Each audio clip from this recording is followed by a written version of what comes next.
কোটি টাকার মাদক সহ দুই ব্যক্তিকে গ্রেপ্তার করলো জিআরপি থানার পুলিশ। ধৃতদের আজ পুলিশি হেফাজতের আবেদনে মালদা জেলা আদালতে পেশ করা হয়েছে। ধৃতের নাম মোহাম্মদ বশির ও গুড্ডু কুমার, দুজনেই বিহারের বাসিন্দা।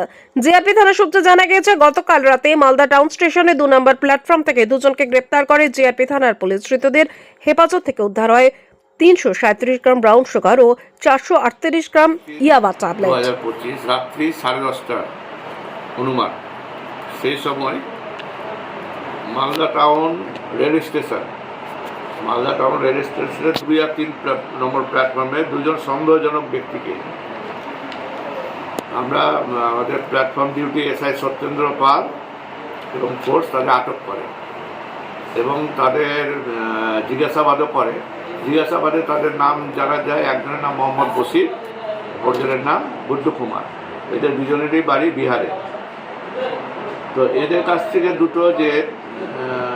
এই দুটো ব্যাগ দেখছেন, পিট্টু ব্যাগ যাকে বলে, এই ব্যাগগুলো সার্চ করে মোহাম্মদ বশিরের কাছ থেকে 337 গ্রাম ব্রাউন সুগার পাওয়া গেল। আর গুড্ডু কুমারের কাছ থেকে ওর ব্যাগ সার্চ করে 438 গ্রাম ইয়াবা ট্যাবলেট পাওয়া গেছে। এগুলোর বাজার মূল্য কত হবে? বাজার মূল্য ব্রাউন সুগারে মোটামুটি 1,36 লক্ষ টাকা হবে অ্যাপ্রক্স। আর ইয়াবা ট্যাবলেটে 2 লক্ষ টাকা অ্যাপ্রক্স মার্কেট ভ্যালু।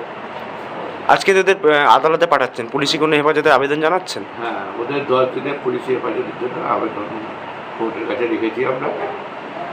তারপরে